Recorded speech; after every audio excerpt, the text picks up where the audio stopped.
今集想帶大家去到亞斯旺睇阿布斯布神廟，走入盧比亞人村，同埋去水上嘅飛來神廟。想知道有咩玩嘅話，記住睇落去啦。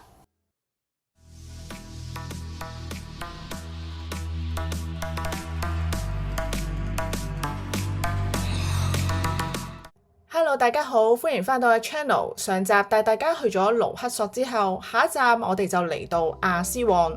我哋今次揀咗一間喺河邊嘅民宿，嚟到嘅時間見到一個好靚嘅黃昏。呢間民宿唔算話好近市中心，但係勝在可以靜靜地咁欣賞美景。而呢間民宿其實係由一個盧比亞人開，而我哋更加有機會試到佢整嘅盧比亞人菜，味道都唔錯㗎。一朝早起身，我哋仲可以見到一個咁靚嘅美景。而今日我哋要去嘅行程呢，就係去到阿布仙布啦。而阿布仙布呢，其實距離亞斯旺呢有3至4個鐘嘅車程，所以今次呢，我哋係包車呢前往嗰度參觀嘅。而阿布仙布呢個神廟呢，係其中一個埃及好有歷史、好具價值嘅一個神廟。呢座神廟呢，唔單止大，仲有一個好勁嘅故事。因為呢，以前要起水壩，所以呢，成個神廟都要連根拔起，搬走幾十米重新砌過。即係話我哋今時今日見到嘅呢一排雕像呢，其實呢係俾人斬件再搬過㗎。因為如果唔係咁樣處理嘅話呢，好有機會呢，水壩起咗之後呢，水位上升就會將成個神廟呢浸晒。而呢件事上面呢，都可以見到呢，其實埃及政府對於自己嘅文物非常之重視。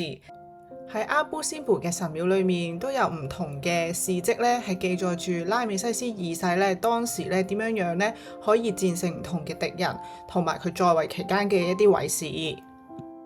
而呢一個阿布仙布嘅神廟咧，最特別嘅咧就係有一個設計，佢咧就係古埃及人精準咁計算過太陽嘅位置，而之後咧每年有2個嘅日子咧，日出嘅陽光會直接射落去神廟入面，照住咧法老同埋幾位神像，象徵住神同埋法老嘅力量同埋重生。我聽到呢度咧，真係覺得非常之神奇啊！因為以前古埃及人冇任何嘅天文儀器，能夠咁精準咁樣計算太陽嘅位置，之後每年2個嘅日子咁精準咁將陽光照射喺神像上面，實在咧係非常之了不起啊！神廟裏面嘅雕像咧都非常之精美。我哋行完一陣之後咧，就去到隔離嘅另一座廟啦。而喺阿布仙布神廟隔離咧，其實就係女王廟啦。女王廟裏面供奉住嘅咧，就係拉美西斯二世最愛佢嘅皇后 Nefertari。最特別嘅咧，就係大家可以見到門口嗰4個雕像啦。皇后嘅雕像同法老咧係一樣之高㗎。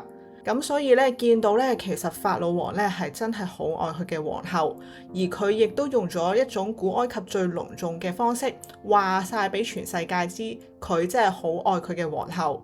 咁所以如果你去到阿布仙布嘅話，除咗法老嗰邊嘅大廟之外，千祈唔好錯過呢一個咁有故事嘅女王廟啦。今日係嚟到亞斯旺嘅第2日，我哋去到飛來神廟。飛來神廟係一個島上面嘅廟，咁所以咧，我哋必須要坐船咧，先可以參觀到呢個廟噶。話俾大家知啊，其實呢一個飛來神廟咧，係代表住一個好浪漫嘅愛情故事。原本咧，魔法女神 Isis 同佢嘅老公 Oasis 咧係過得非常之快樂嘅。咁但係 Oasis 咧個細佬咧非常之妒忌佢阿哥，所以咧就專登殺咗佢阿哥，同埋將佢阿哥嘅屍體咧分屍成為16嚿，然之後散播喺尼羅河嘅唔同嘅地方。咁 Isis 好努力揾完佢老公嘅屍體之後，就喺呢個神廟度令到佢嘅老公咧成功復活啦。所以呢一個神廟背後都有一個好淒美、好美麗嘅愛情故事。而呢個嘅神廟咧，其實都非常之靚啦。佢咧沿住喺河邊度都有唔同嘅景色可以見到。咁同埋佢同阿布仙布一樣啦，因為修建水壩咧，所以其實佢係有原址咧拆過之後搬到去另一個嘅 island。可能咧係因為佢嘅愛情故事加持之下，我覺得呢一個神廟咧係特別靚㗎。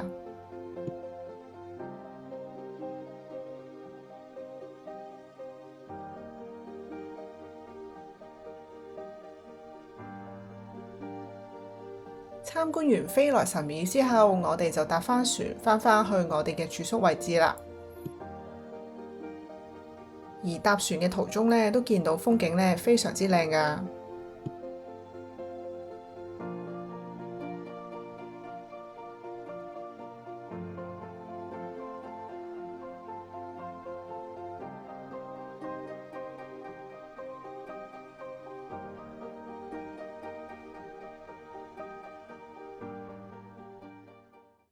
晏晝嘅時間，我哋就去到盧比亞人村。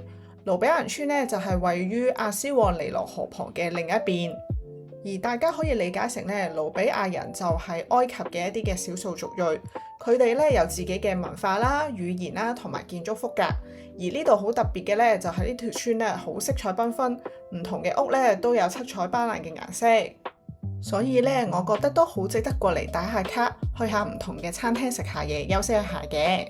嚟到亞斯旺點可以錯過嘅就係尼羅河嘅日落景色呢。所以之後我哋返去市中心嘅呢一個公園欣賞黃昏美景。一連4集嘅埃及之旅呢，就去到呢度啦。有關紅海嘅部分我最主要呢都係休息，所以就冇特別拍片啦。希望呢4集可以幫到大家去 plan 自己嘅埃及之旅。我哋下條片再見，拜拜。